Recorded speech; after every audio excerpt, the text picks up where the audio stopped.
Okay, noswaith da, y croeso cynnes iawn I chi gyd. Good evening, everyone. Thank you for coming and a very, very warm welcome to you all to the university's annual lecture held in conjunction with the Menai branch of the United Nations Association. Public lectures like this are a really important opportunity to welcome members of our community and to share in discussions that address some of the world's most pressing challenges. It's a fantastic opportunity for our university community to engage with our local community. And as I say, we're absolutely delighted to welcome you all here. We're really proud of our long-standing partnership with the Menai branch of the United Nations Association. And it's through this partnership that we're delighted to present this evening's lecture.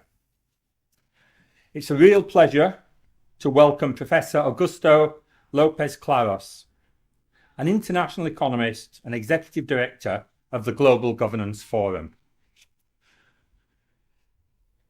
Professor Lopez Claros has spent over 3 decades working with leading international institutions, including the World Bank, the World Economic Forum, and the International Monetary Fund.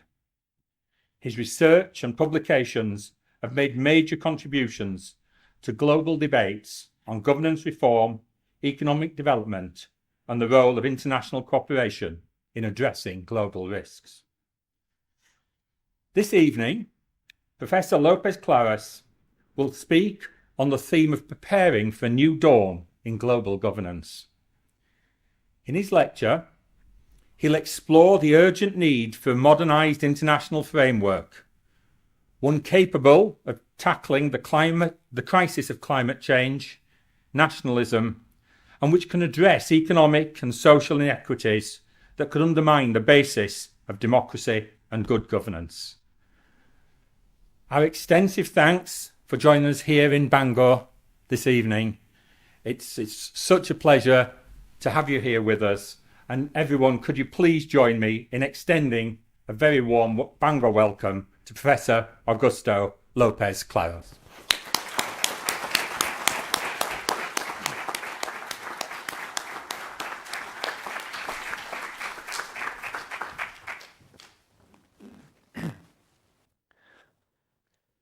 Thank you very much for the kind invitation and for the very nice welcoming words and introduction. It's a pleasure to be with you today.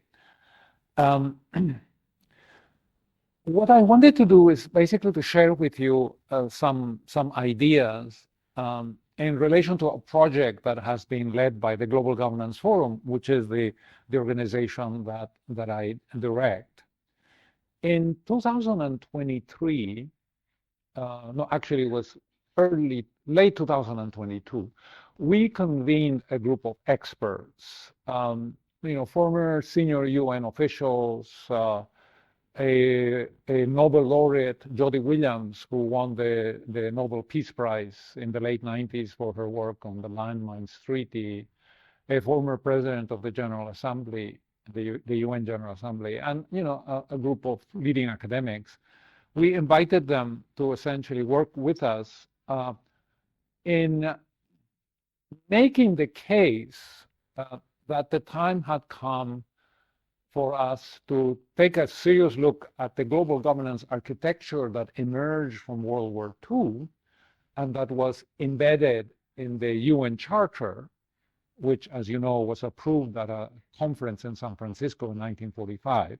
We felt very strongly that this document, although it was a wonderful innovation in its time in 1945 against the background of World War II, it was no longer adequate. It was no longer fit for purpose, that it needed to be brought into the 21st century and by doing so, create a new context for international cooperation. And so in September of 2023, we launched this paper, this report, in New York during UN General Assembly Week. And it was actually quite successful. At the time that we launched the paper, we issued a one-page declaration calling for reform of the UN Charter. I will tell you a little bit more about how that is supposed to take place. And that one-page declaration was immediately endorsed by 20 Nobel laureates. That's right. I have Jody Williams to thank for that, because she, being a former Nobel laureate, is connected to that network.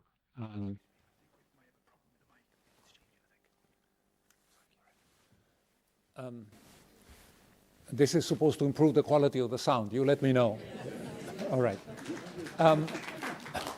And so 20 Nobel laureates, and then several dozen former prime ministers, heads of state, leading academics, and so on. So like several hundred people altogether.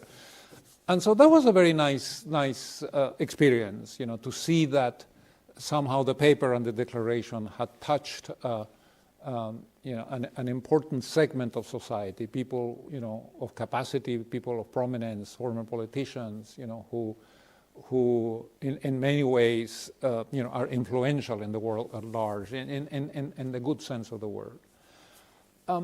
Having done that, then we, this group of experts, decided, well, we have made the case for amending the UN Charter, for bringing this document into modernity. Then why don't we rise to that challenge, and why don't we ask ourselves, what would a revised UN Charter look like?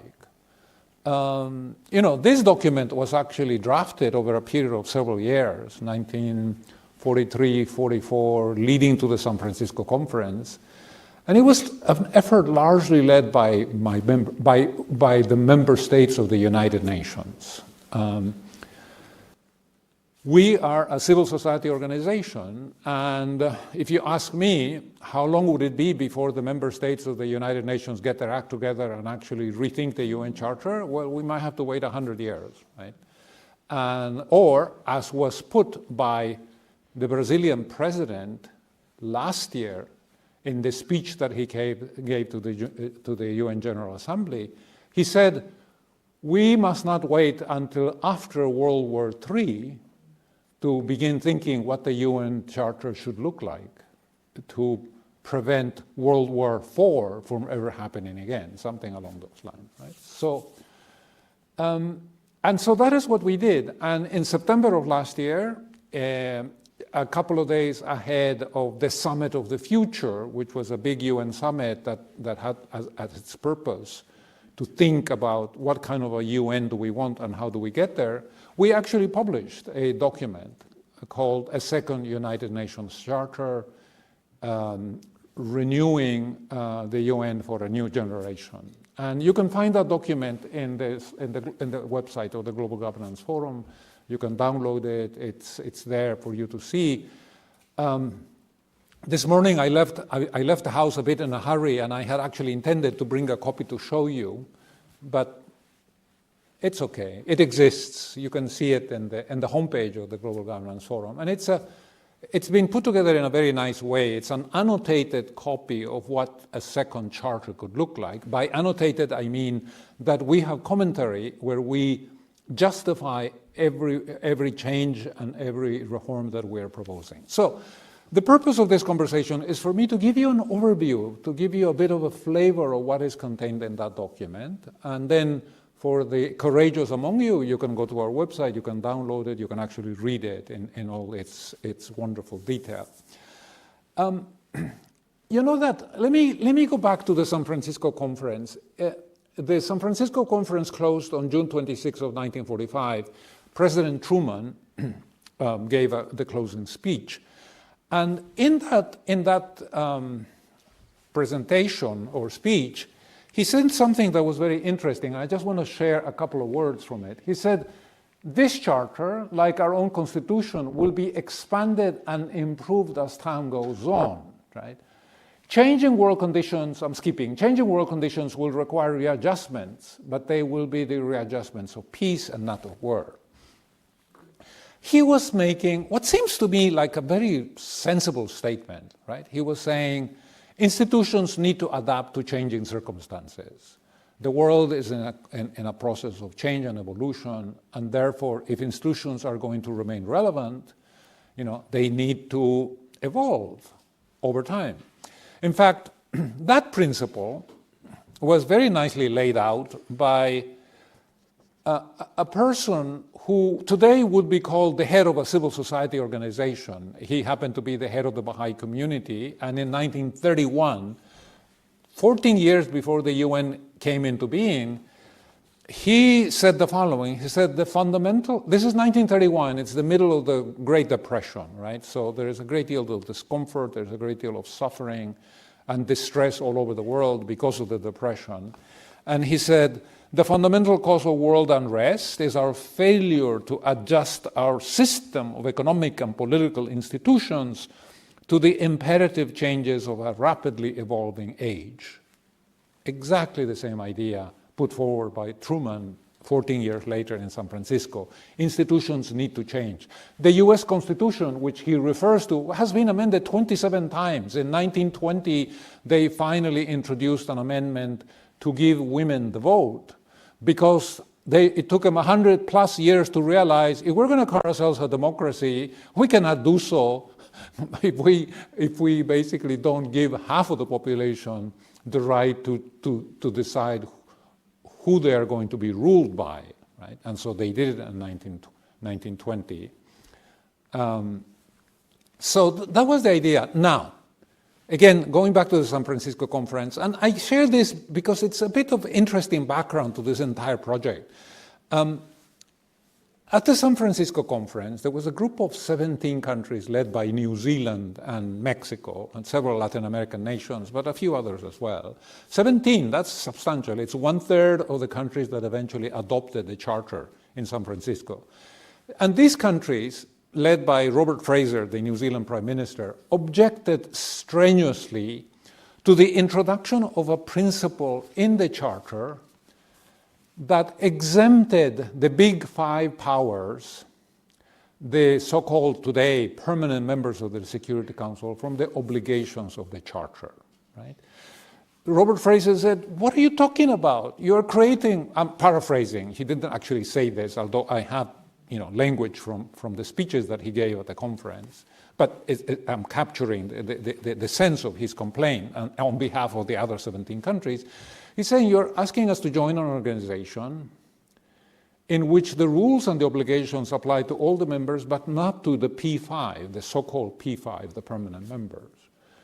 And this is just not good governance. It is going to hamper the ability of the organization to deal with, for instance, conflicts between the big powers or conflicts between the big powers and their allies, because the veto will be used as a weapon to essentially paralyze the organization. But that principle was introduced as the price to pay to get the approval of the Soviet Union so that the Soviet Union would join the United Nations, and also to get the approval of the US Senate, because the UN Charter is an international treaty. And in the US Constitution, for the United States to adopt an international treaty, you need 2/3 of the senators to approve it. And Roosevelt was told there is no way that a more ambitious vision of the United Nations will make it through the Senate, and therefore we need to water down the versions of the charter that were being discussed in 1943, 1944. And then also Stalin had also signaled very clear to Churchill and to Roosevelt, who went to visit him in Moscow in October of 1943, and who told them, yeah, I can join this organization, I'm happy to do it. You show me where to sign in the dotted line, but this organization must never tell me what to do. It must never impose on my national prerogatives. And so that's how the veto was born, the idea of the veto, right? Let the little people, all the other members, abide by the principles and the obligations. We, the big guys, we, the ones who have defeated Nazi Germany and the Japanese and the Italians, we are going to exempt from those principles, right? And so now you might say, yeah, but that was long ago. Yes, but that principle is used every single day, virtually, right? That privilege is used, and it has hampered the organization, right? So, now, let me just say a couple of words as to why we think that this is the time to launch this initiative. I think that one of the reasons is that very few people today think that we're living in a world in which we can muddle through the crises that are presently confronting us, right? Think of it, climate change, right? The scientists have already been warning us for decades that unless we act, unless we get our act together, and unless we reduce emissions in a very significant way, climate change is going to bring calamity to our human family, and it is already doing so, right?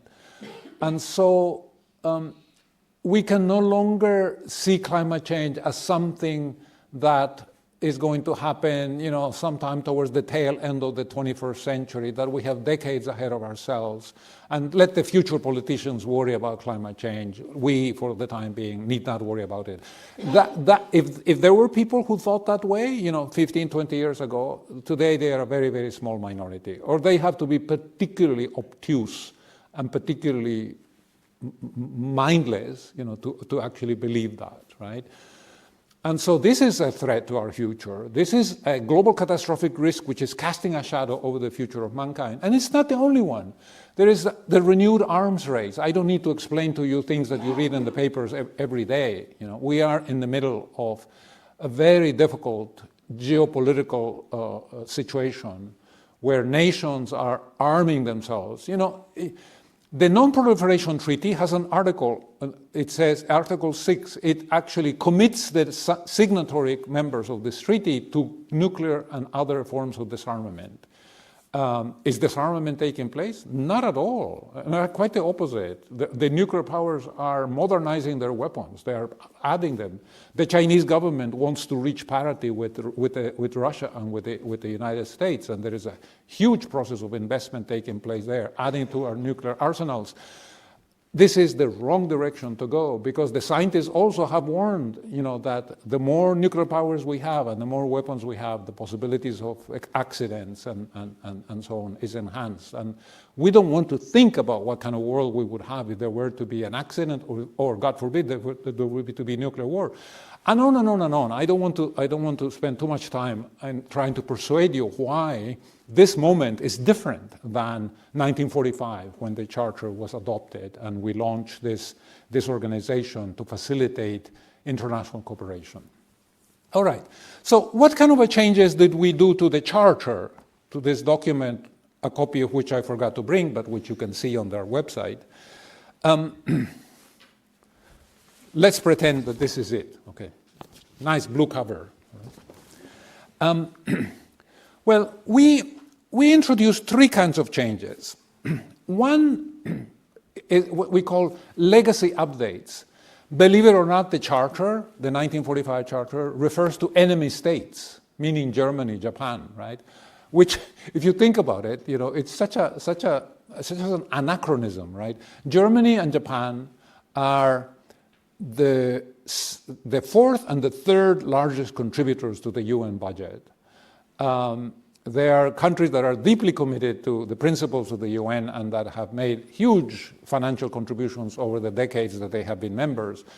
They are referred in the Charter as enemy states, right? So we have, in our revised Charter, we have cleaned up a lot of that language. Furthermore, there are chapters in this document which are redundant completely. There are several chapters that deal with the process of decolonization, which came to an end in 1994. 1994, the last trustship territory actually was granted independence and joined the UN as a new member state. So we take a lot of that stuff, which is dead letter in the Charter, and that's the easy part. Those are what we call the legacy updates. Then what we do, something called normative advances, which is basically to strengthen aspects of the Charter which are very important and were embedded in 1945, but which need to be modernized. All right. For instance, the whole question of gender. Right. This document refers to the Secretary General as he. This document creates the idea or introduces the idea of human rights and yet it doesn't have the mechanism to actually deliver human rights, right? You know, there is a very famous economist by the name of Amartya Sen. He actually won the Nobel Prize in economics, but he's one of my favorite economists because he's not just an economist, he's also a philosopher, very much in the tradition of Adam Smith, except that, you know, sort of 20th century, 21st century. He's still alive, actually, and still producing. But Amartya Sen, a few decades ago, in the 1990s, he wrote a book in which he said, the problem with human rights, he said, is that we don't have an agency that can actually deliver human rights to people, right?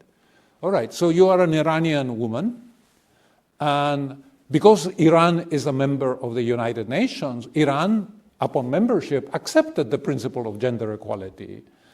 Not only that, Iran has actually adopted some of the associated covenants attached to the Universal Declaration of Human Rights. But if you are a woman in Iran, according to the World Bank, and I am proud to say that one of my teams at the World Bank built up this database, we were able to identify 27 different ways in which the Iranian legislation turns women into second-class citizens, right?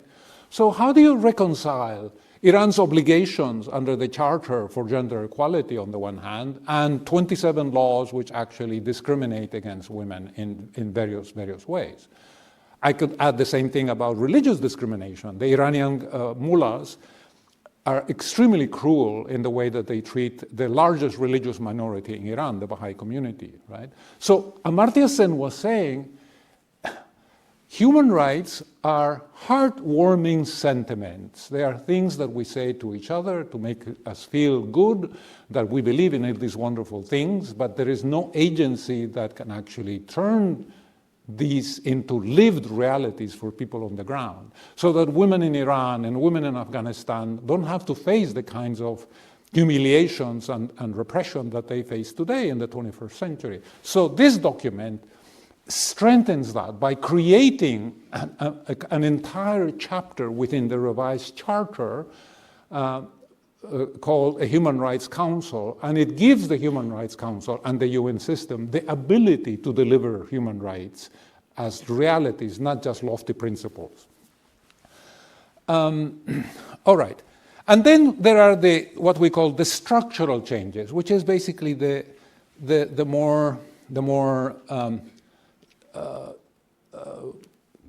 the core of the UN Charter. And here, because I want us to have time for Q&A and so on, let me just give you a quick overview, some of the highlights of some of the structural changes that we introduced in the Charter. And I will mention sort of 4 or 5, and I'll give you 1 minute each.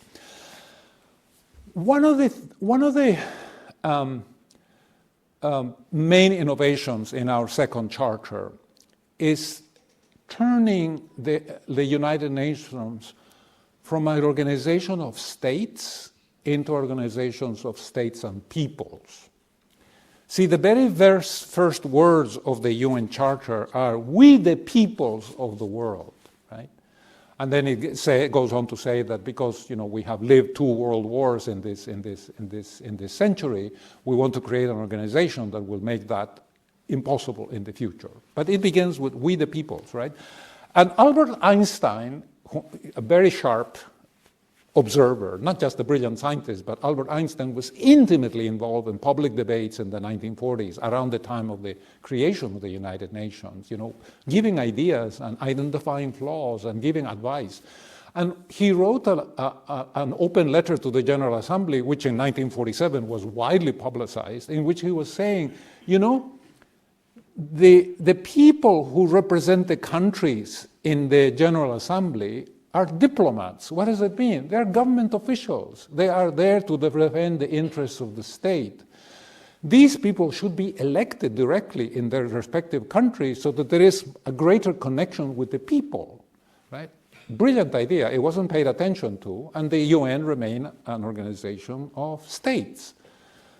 And that hampers in some way the ability of the UN to act in the interests of humanity, because the diplomats who serve their countries are there to defend the interests of their country, or even more, the interests of the party in power. Right? So in the new charter, what we do is we create a two-chamber body.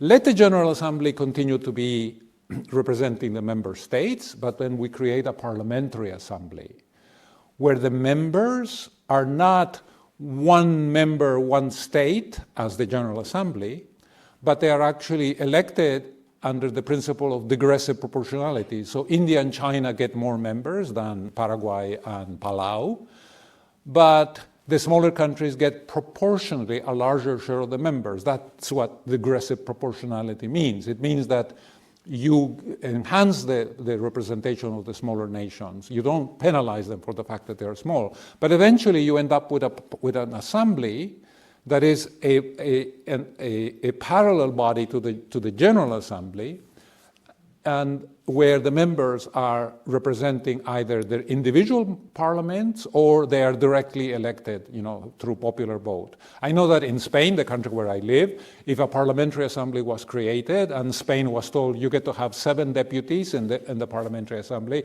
the Spanish would go and elect them directly by national vote. They would not elect members of the Spanish parliament. Why? Because the European Union member countries already have a long tradition of directly electing the members of the European Parliament. So they would do exactly the same for the United Nations Parliamentary Assembly. So this is one important innovation. It enhances the democratic legitimacy of the UN organization. Okay, secondly,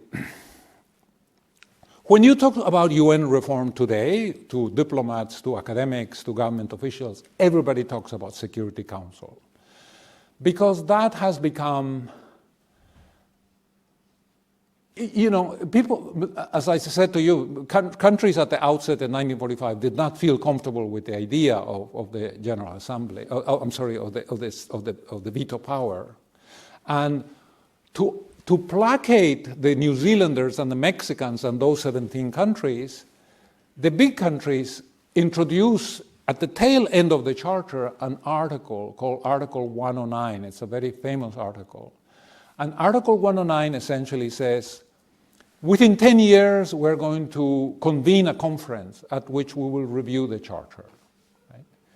And that promise has never been fulfilled. That conference has never taken place. In the 80-year history of the UN, that conference has been off limits. And it is the one mechanism through which one can actually amend the charter, by convening a conference and reviewing the charter. Now, 80 years later, when, as I said, when people talk about UN reform, immediately the number one topic that comes up is the question of the Security Council, because the world today is vastly different than it was in 1945. In 1945, India was still a colony of the United Kingdom. It did not join it did not adopt the charter as a sovereign independent nation. Today, India is the world's most populous state, right? And I don't mind telling you, 10 days ago, I was in New York. I met with the Indian ambassador at the UN, and her annoyance and her justified grievance at the injustice of being not just the most populous state in the world, but probably within 2 or 3 years, the world's number 3 economy, and yet not being able to serve on the Security Council except once every, 20, 30 years, right? Because the way the Security Council works, it has 15 seats, 15 chairs. 5 are for the permanent members, so the UK has had a chair uninterruptedly for the last 80 years. But the Indians get to sit in the 10 other slots, which rotate every 2 years among the 188 other members, right? So there are 64 countries which have never served on the Security Council, never in the entire history of the organization. If you are a citizen of one of those 64, 65 countries, your voice on security issues has never been heard, right? So people are annoyed. They think that this is profoundly unfair. It is a legacy of the way the world was in 1945, and it is totally unacceptable today in 2025, right? So we have introduced a proposal in the second charter, which I think is a very sensible way of addressing the question of what to do with the Security Council. And I'm gonna spend 1 minute showing to you what our proposal is. It's somewhere in here. Yeah, there you go. Okay, so this is the system as it exists today. Yeah? 15 members, the 5 permanent, and then 10 that rotate. Every couple of years. A few years ago, I visited the Swiss ambassador in Madrid, and he was so excited. He came into the meeting. It's so like he had just won the lottery, and I expressed interest in to understand his enthusiasm. And he said, "Well, we've just heard Switzerland is going to serve on the Security Council from next September." For the first time in the history of the UN, Switzerland was getting its two-year allotment, right? Switzerland it's a small country in terms of population. It's a very influential country in other ways, right? Okay, so this is the way the system. Now, this is what we are proposing. First of all, there is no reason why you should have 15. If you expand the council to 25, you create more room and you address some of the grievances of the countries who say, we never get to serve on the council, or we get to serve on the council every 30 years. All right. And then we tell the 5 permanent members, okay, you can keep yourselves as permanent. You can even keep the veto, although we will deal with it in a way that I will explain to you in 2 minutes or 1 minute. So then we create 5 renewable members for 6-year periods, 1 from each of the 5 regions of the world.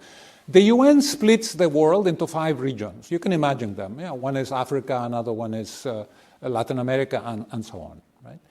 And what we say is that each of these regions is going to get 1 place that is renewable every 6 years. Right? So, when I was in Brasilia in June talking to the government, I said, under our proposal, because Brazil is the largest country in Latin America, the most populous country, the biggest economy, you would be allocated automatically 1 of those renewable seats, and you can get to keep it and renew it every 6 years. So de facto, you become a permanent member, right?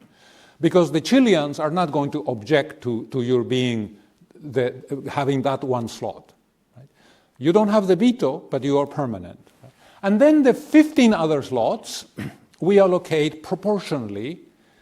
They're 3-year terms, they are non-renewable, and they are proportionally allocated to countries in each of the 5 regions of the world, where Africa gets more because it has more members, Asia gets more because it has more members, Latin America gets a little less because it has less members, and so on and so forth. Right? So this is a remarkable improvement over the current system. Now you say, what about the veto? What we do with the veto is we introduce the idea of a veto override. All right? This is the way it works. Okay, so I'm going to illustrate. Russia invades Ukraine, and immediately there is a resolution in the Security Council telling the Russians to get out, and you're violating the UN Charter. The Russians veto the resolution, obviously, right? That's the privilege of being a permanent member. And so the resolution in the old system from the Security Council never goes out, right? In our proposed system, that resolution goes to a combined meeting of the General Assembly and the Parliamentary Assembly. And if the Parliamentary Assembly hasn't yet been formed, the General Assembly. And if 2/3 of the members of the General Assembly override the veto, then that's it. The resolution, initially vetoed by the Russians, goes through. It is approved. All right? So the Russians can keep saying to themselves, we are a veto-wielding member, but in reality, that veto can come to nothing if 2/3 of the General Assembly veto it, right? Override it, right? And so this is. I was in New York a couple of weeks ago. I attended an event of the where Helen Clark, the New Zealand Prime Minister, was making the case for amending the UN Charter. Our message, is getting around, and more people are aligning themselves to it. And during the Q&A, somebody asked her, and tell me, if you were to amend the UN Charter through a review conference, what are some of the reforms of the UN that you would like to see? And she said, oh, I'd like to have a parliamentary assembly. And I think we should reform the Security Council, and I especially like the idea of a veto override of the Security Council. So I was in the audience and I was cheering because I was saying, the reforms proposed in the second charter have made their way already into the world, and people like Helen Clark, who's very influential and is traveling around and is a very serious person, has taken on some of these reforms. One more. There is a great deal more, of course, that is in the Charter, but one thing that I do want to mention to close, before we go into Q&A, is the idea of a different way to elect the Secretary General. The Secretary General is a very important and key position. Not only is he the chief administrative officer of the UN system, but he's also, in a way, the conscience of the organization. He is, and the Charter gives him latitude. He is the person who can tell member countries, no, what you're about to do is a violation of the UN Charter, and you must not do it. And so the way that the system has evolved is a bit, it undermines the credibility of the UN. This document actually gives the General Assembly the authority to elect the Secretary General, right? But because the permanent members have veto power, the way that in practice the system has evolved is that the 5 permanent members get together, they look at a list of candidates, and they go around the table, and if the Russians say, no, we don't like Mr. So-and-so, then he's out. Right? It has nothing to do with merit. He may be a genius. He may have broad experience. He may have huge credibility. If one of the permanent members doesn't like him, for whatever reason, they don't need to explain. They don't need to justify. For whatever reason, that person is out. Right? And so, in practice, the way that the system has developed is that you go for the lowest common denominator. You go for the person who nobody objects to. Right? As opposed to the best person in the world who can head this organization.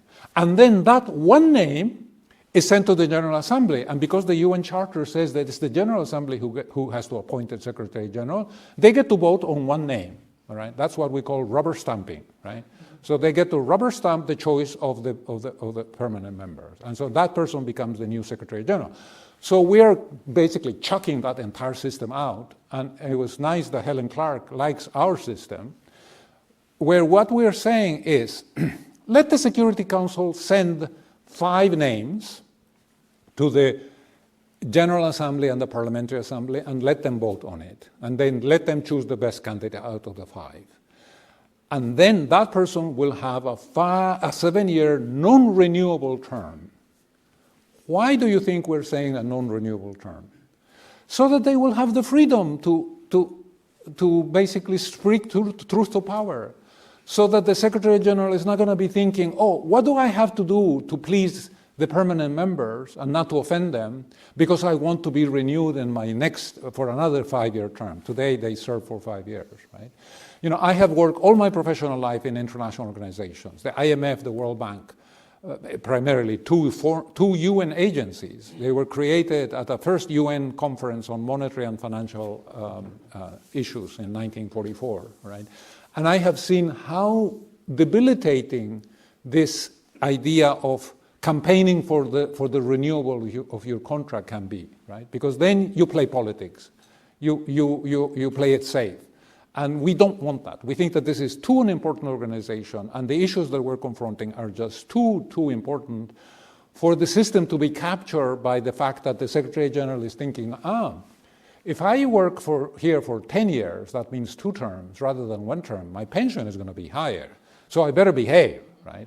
And I could give you so many examples from the UN's history where Secretary Generals, essentially did the easy thing, took the easy way out, rather than speaking truth to power, right? So that's very important, to creating a situation in which this very important person, can act with independence, because he's not worrying about, his financial future or remaining in the organization. Okay, to conclude, this is not just an academic exercise, right? The second UN Charter is not a document that is intended to gather dust in a bookshelf, or even, to become a document of study, for classes in international relations, although that is already happening. Right? No, what we have done last year is we have launched a campaign, and we are now in the process of essentially persuading member states to convene a conference within a few years, the Article 109 conference, so that we can have that conversation about what kind of a reform do we wish to our global governance architecture, what kind of a UN do we need in the 21st century. And I was telling a group of friends with whom we had coffee a couple of hours ago that campaign is going actually tremendously well. I am so encouraged, I told them an anecdote, which I will share with you to conclude. In March of this year, 7 months ago, we decided to invite in New York UN missions to a closed-door briefing so that we could tell them about the second charter, and so we could tell them about the campaign that we had just launched. And literally a week before the event, we were terrified. Is anybody going to show up to this meeting? After all, we are a small civil society organization. Why should member states pay attention to us? Yes, we have put together a document that has been well received, that is coherent. Helen Clark is the proof the proof of it, right? Somebody with her experience, a former head of state, with a long trajectory afterwards within the UN system, that she should publicly voice her support for the kinds of proposals that we have on the Charter, is an indication of how serious the document is being taken. However, having said that, we were terrified. Is anybody going to show up to this closed-door briefing? Well, I'm glad to report 28 UN missions showed up, many of them ambassadors or the deputy ambassador, for what was a 2-hour, very high-minded, very constructive conversation about the UN Charter, the second Charter, and the campaign that is going to accompany it. And I'm finding that, we are able to engage with member states on the issues because I think that they themselves are worried at the direction that the world is going, right? They are perturbed by the tensions between the superpowers. They are perturbed by the fact that we're not doing anything on climate change, and that more and more political scientists are talking about the day after. There is a professor at Johns Hopkins University who's going around the world giving talks about the day after. You know what he means by the day after? He means that we need to be thinking about what kind of a global governance architecture do we want following a World War III? Right? And do you think that people laugh at him? Do you think that people say, nah, this guy is too radical, Absolutely not. I mean, he's publishing papers in leading journals, and he's a person of great credibility, intellectual credibility. And of course, the Swedes and some of the Nordic countries are already making, preparations for what they don't call it the day after, but the kinds of preparations they're making are essentially internalizing the responsibility that their government feels, for preparing the population for possible catastrophe, right? So I think because of this, 28 member states showed up, and then 2 months later, we get an invitation from the French ambassador in Copenhagen.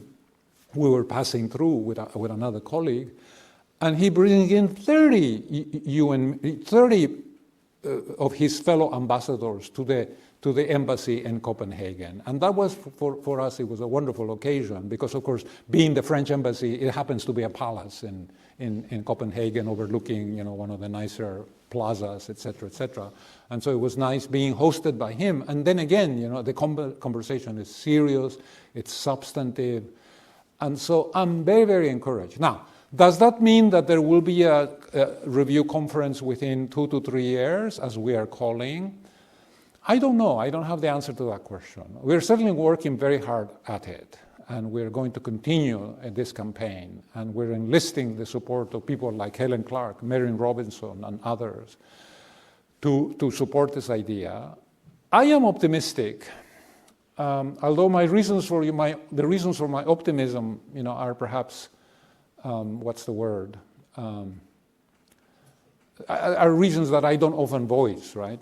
And essentially, they go along the following lines, that the longer we wait and the more dire the situation becomes in the world, and the more we see the calamity of climate change and the more international tensions continue to pile up between the global powers, the greater the sensitivity and the willingness of other members of the United Nations to basically say, yes, we need to do something about it, because on this pathway, we are headed for disaster, right? And so, it's not, I wish I could tell you, yes, there will be a review conference because we have enlightened leaders, because we have peaceful leaders, because we have responsible people of great moral character, especially in the big nations of the world, and they, for the benefit of all of us and their own benefit, they will convene a conference so can begin to think about how to modernize the system that facilitates international cooperation. That would be a much nicer message to deliver. But it will also be a dishonest message to deliver. Unfortunately, today, that's not the world that we live in, right?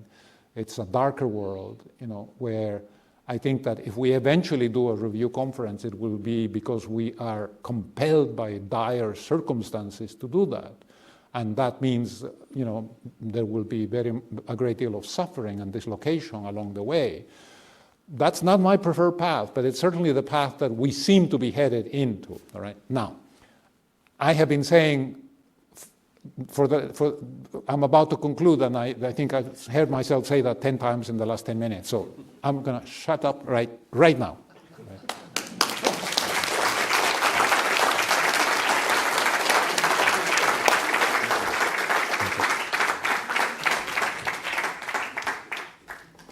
Well, thank you very much, Augusto. That was a fascinating lecture. It really, really was. So we've got some time for questions and answers. Let me put that out to the audience. Right. I've got a hand up there. Oh, well, this one first. We'll come to you. We'll come to you next. Yeah, that's fine. Yeah. Thank you, Professor Augusto. That was very fascinating, inspiring lecture. So I appreciate that not everybody understand or know the history of the United Nations. So thank you for explaining that the first conference of founding the United Nations. So I agree that with you that the United Nations currently failed to capture the real interest of the world's nations, especially with the rising economic and social or political power of emerging nations such as Brazil or India. So I think that's a very interesting proposal you made that in terms of restructuring the Security Assembly Council. But then my question is, how do you prevent the United Nations from collapsing if you propose this new structure that you can override the veto powers of 5 permanent members of the Council? For example, if Russia decided to, opt out of the United Nations and form their own alliance, just we've seen during the Cold War, the whole principle of 5 important, powerful military nations will be separated, and that we will see maybe the chaos like during the First World War and Second World War. What would be your solution to that? Okay. Thank you. Thank you. That's a very good question. It's actually something that we have confronted in the Charter by reference to a historical analogy drawn actually from U.S. history.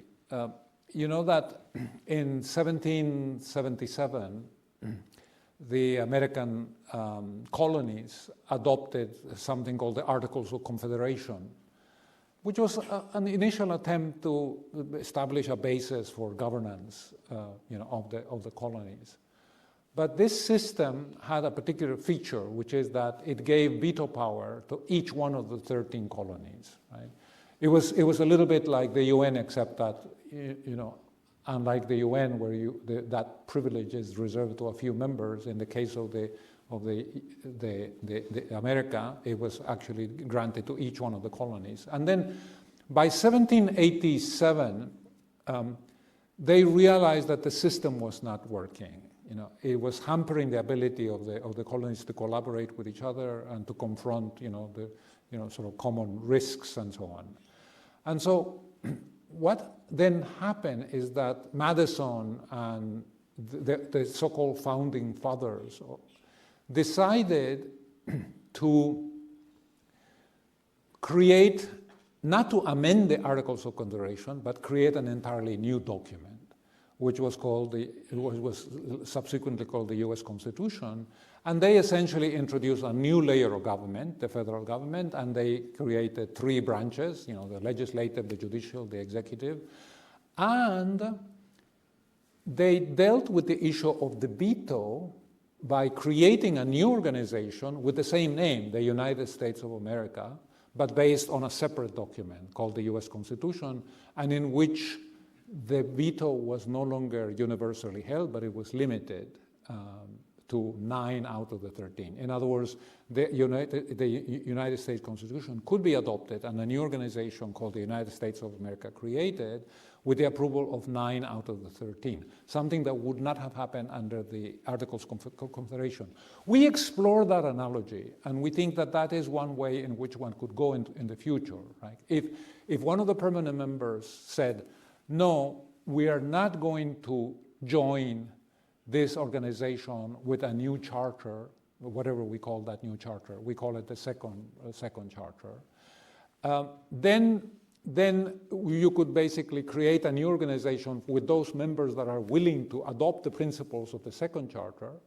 And then a country like Russia, or others that might object, right, that might feel comfortable with the old charter and not the new charter and the obligations of the new charter, they would have to confront the question, am I better off inside the system or am I better off outside of the system, right? My own view is that the vast majority of current UN members would feel far more comfortable with something like our second UN Charter than the old Charter of 1945. Why? Because our second Charter gives them voice in a way that they don't have in the present system. It's more democratic. It has other features which I didn't have time to elaborate, but which are, I think, very attractive features for them. It creates an Earth System Council to give the UN jurisdiction over environmental matters in a way that today it doesn't have, because environmental legislation is a patchwork and is diffuse and it's not working and so on, right? So that would be a choice that the Russians would have to make. Do they join the new organization where their veto is gone or is sharply curtailed as under a veto override, or do they stay out, right? And I think that my sense is that ultimately countries would wish to join because the cost of staying out would be very high. It's a little bit like, your own country has gone through that, right? Outside of the European Union, you live in a world in which the rules are set by others, right? Whereas inside, you get to contribute to the making of the rules. For whatever reason, in 2016, the UK decided to stay out, and I think the cost to you has been quite heavy and will remain heavy for many years, right?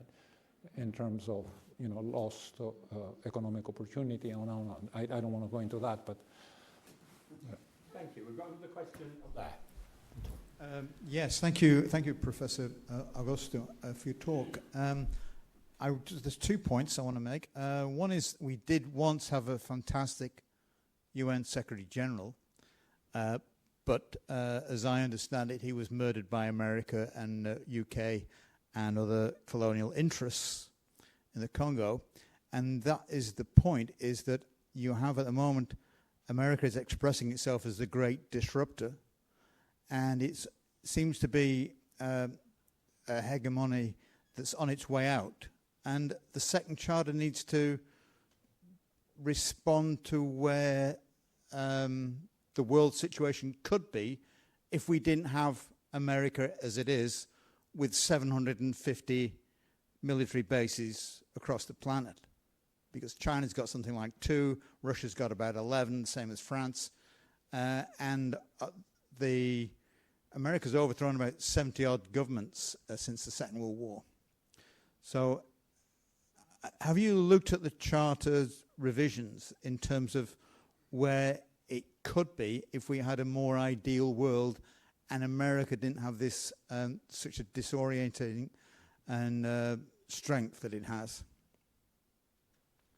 You know, when in 2023 we came up with that paper, which was endorsed by the Nobel laureates and so on, making the case for amending the UN Charter and convening this Article 109 conference, a very famous American academic whom we actually invited to those events to comment on the paper in one of the panel discussions. You know, he then later told me at dinner that day, he said, Augusto, given the current toxic political environment, right, given the tensions between the major powers, who also happen to be the permanent members of the Security Council, this is not the time to be coming up with proposals to amend the system and modernize the system. He said, you have to wait for a San Francisco moment, all right? Now, you tell me, if you had heard him say to wait for a San Francisco moment, how would you have interpreted that, right? Well, the San Francisco moment is basically the particular circumstances that we faced in 1945 against the background of 60 million fatalities, the destruction of Europe, and within a few weeks of the closing of the San Francisco conference, Hiroshima, Nagasaki, and the beginnings of the nuclear age, right? In other words, he was saying these things will not happen unless we have something like that again. Right? And my answer to that is no, I don't want to wait for a San Francisco moment because, number one, we may not survive the next San Francisco moment in the way that he intends, right? We survived World War II because we didn't yet have nuclear weapons, right? But are you all sure that if there were to be even a minor nuclear war between the two global powers, that there wouldn't be an enormous amount of chaos and destruction and dislocation? So my argument is exactly the opposite. My argument is that precisely because we have so many dangers looming in the horizon, we need to be thinking about what kind of a global governance architecture reform we need, in order to diminish the probability that we're going to end up in some kind of major calamity, right? And for us, the fact that at this particular moment, the U.S. is withdrawing from the World Health Organization, from UNESCO, it's cutting its contribution to the budget, to the UN budget, all of which is happening, right? And creating, by the way, a budgetary crisis in the UN. The organization is having to retrench and go through a period of austerity and so on and so forth. All of that doesn't change the reality of the risks that we face as a human family. It doesn't change that we still, after all these things happen, as they are happening, we still are facing the same problems, the same challenges, and the need to do something about our systems of international cooperation is there, and it's not going to go away. In fact, it's going to intensify, right? So this document has been put not in ignorance of this toxic geopolitical environment. We are deeply aware of it, and we refer to it in the introduction especially, but we're saying that we need to look beyond, right? Because these problems are not going to go away. They're present, they're here. The President of the United States may not like the current conversation in the scientific community about climate change. That doesn't change the reality of climate change, right? That's clear enough, right? It's there. It still needs to be confronted. We need to rise to that challenge. We need to work collectively to address that problem before it becomes much more disruptive and painful. Thank you. We're We're a little bit over time. I think we've got time for, well, I've got 2 hands up, so we'll take those 2 questions and that will close out the session. Thanks very much. Thank you for your talk and your ideas. Lots of really interesting stuff there.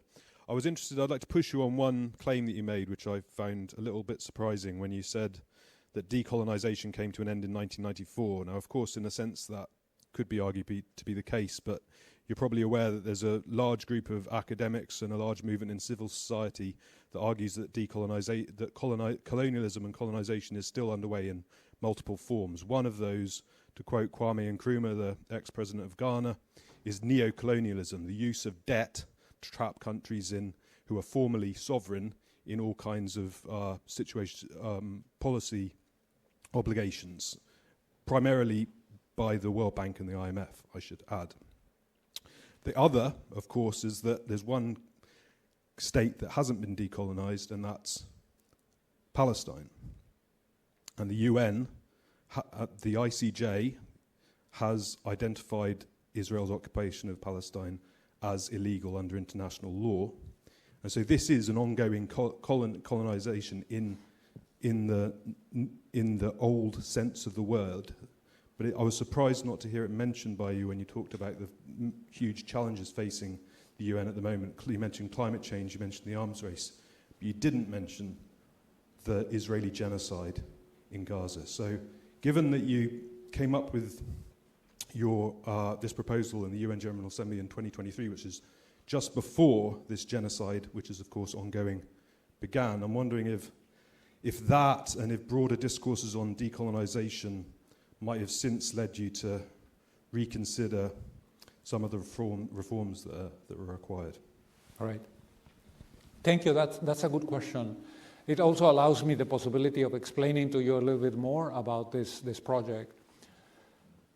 The project at the moment has two aspects to it. Having published the second charter and a proposal for amending the UN Charter, we have the campaign, which I already mentioned, the Article 109 campaign to convene a conference. But then also we have further conceptual development, right? The second charter is basically built on this. And it has not explicitly addressed the issue of reforms that need to take place in the context of the agencies and the supporting institutions of the UN system, right? You mentioned the IMF and the World Bank because they are the first ones to be created. In fact, they precede the creation of the UN and the adoption of the UN Charter itself by 1 year. They are important. We can have a debate as to whether they have been effective, ineffective, and so on. But there is clearly a very interesting subject of reform of those organizations. You know, how can we make the IMF a more effective crisis manager? How can we perhaps help the World Bank be a more powerful catalyst for accelerating the transition to a green economy? How can both organizations do more to empower women and to encourage countries to eliminate the hundreds and hundreds of discriminations embedded in the laws of countries, given that both organizations have admitted how important is gender equality and giving opportunity to women and their participation of women in the labor market and so on and so forth. That is the next stage in this project. We will come to those issues. I want you to know, early this year, I published a paper through an Oxford University Press volume looking at the IMF in the 21st century and already raising some of the fundamental questions that need to be addressed in order to enhance the utility of that organization and make it, you know, a more effective catalyst for prosperity and for stability in the global financial system. So I thank you for reminding me that there is a very big agenda that will address the issue of the agencies, the World Health Organization and so on. But we didn't want to overwhelm, you know, our audience, and we are focused essentially on the core of the UN system, which is the Secretariat, the General Assembly, the institutions that are very much at the basis of the UN Charter, not the collateral agencies that support its work in various ways. And yes, I share your sympathy and your concern for not just what is happening in Gaza, but what is happening everywhere else. I was representative for one of these financial institutions in Moscow in the 1990s. It's a country that I know very well. My 2 children are perfectly fluent in Russian. My daughter graduated from honors from a Russian high school. So it's a culture that I understand very well. And for me, it is deeply, deeply painful to see what is happening. First, the course that Russia has taken as a nation in the last 20-some years, and to see the crisis in the Ukraine and the futility of that conflict and the pain and the destruction, and how the conflict itself is a massive violation of the UN Charter. And then there is, of course, Sudan. There are all kinds of forgotten conflicts, which over the last 10, 15 years, Syria, civil war in Syria has taken more than 500,000 people since 2011. I mean, the list is long, right? And they, in some form or other, reflect, the flaws that have been built in the UN systems in 1945, and that the second charter is intended to address. It's true, I didn't mention specifically one of those particular crises, because there are so many of them. There are more than 90 conflicts, according to some research think tank in Sweden, currently in the world, right? We're trying to address those in a systemic way by rethinking, the mechanisms of international cooperation. There is a great deal more to say. I don't have the time, but we're working on operationalizing 2 ideas that were introduced here, but that were never sort of turned into reality. The old charter talks about disarmament as an obligation of the members. The old charter introduces the concept of collective security as a way of maintaining peace. The UN was supposed to have a UN peace force. The Security Council was supposed to have an instrument that would allow it to enforce its decisions. It's there. It has a legal basis in Article 26. It has never been operationalized. There is no such thing as a UN peace force. We are working, have been for the last year and over the next year, we're working on those protocols which are going to deliver, hopefully within a year, a UN charter that actually does create all the legal basis for the creation of a peace force, and that actually calls for an intelligent, coherent way for nations to abide something that they already agreed to, which is disarmament, right? So there is an enormous amount of work ahead, and I just want you to know that we are aware of all these complexities and will pay attention to them. Thank you. And the final question here. Thank you. Hi, thank you, and thank you for that question. That is switched on. I've heard you speak multiple times this evening about global human-mediated climate change and the impact of that on the peoples of the world. I've not heard you mention the joint crises of biodiversity loss. And we know that biodiversity loss has a huge role, or rather the halting and reversal of biodiversity loss has a huge role to play in mitigating climate change. What heed have you paid to the joint nature emergency that we're facing with climate change and biodiversity loss in your review of the Charter? Sorry, say that I didn't mention what? Biodiversity loss in the Charter. All right.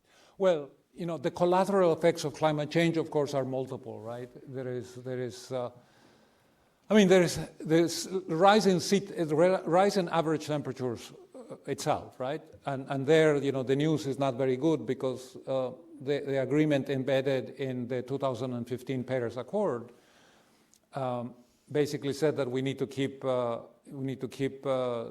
rise in temperatures within, at most 2 degrees, ideally 1.5 degrees, and we've already likely overreached that level, the 1.5 degrees in 2025. And emissions, of course, have continued to rise and so on. I don't need to tell you things that you already know. But while we tend to be focused on the greenhouse effect, namely increases in the concentration of carbon dioxide leading to increases in average temperature.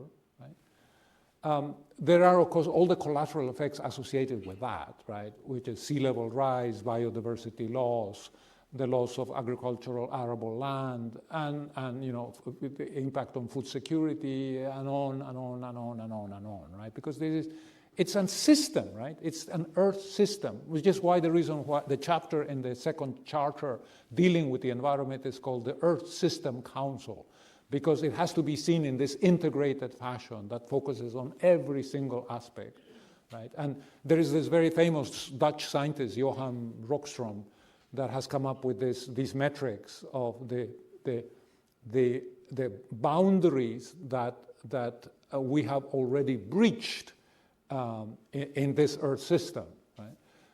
Having to do with water, with clean air, with land, and so on. It's very, very interesting work. And he says that because temperatures continue to rise and we're not doing enough on that front, the system is under pressure, and at some point it might collapse, right? So it's a worrying picture, and for that reason, in the second charter, we really focus a lot of attention in it, because the old charter did not mention climate change at all. The word climate doesn't appear at all. Even though in 1945, the greenhouse effect was already well known. I told a group of you when we had coffee a couple of hours ago that the Swedish chemist Svante Arrhenius won the Nobel Prize in Chemistry in 1907 because he developed a formula, a nifty little formula actually, when you look at it, which says this increase in carbon dioxide concentration, this increase in temperature, and the formula is incredibly accurate, okay? It remains relevant to this day. So the greenhouse effect has been known among the scientific community for more than 100 years already, right? But it wasn't in the UN Charter. Because of the UN Charter, the focus was peace and security. The background was World War II. Okay, so climate was not in the radar, in people's radars. But it is now. And for that reason, we cannot, in good conscience, produce a revision of the second charter without bringing the climate into the center of it as a very important area of responsibility of the international community. And we do that. We do that very carefully. Thank you very much for your attention and for being such a receptive audience. I give talks from time to time, and so I have my perspective, right? You have your perspective, which is you see me here, but I see all of you. And I don't think any one of you has actually fallen asleep while I was speaking, and I'm very grateful for that. Right? Thank you very much indeed. I'm grateful.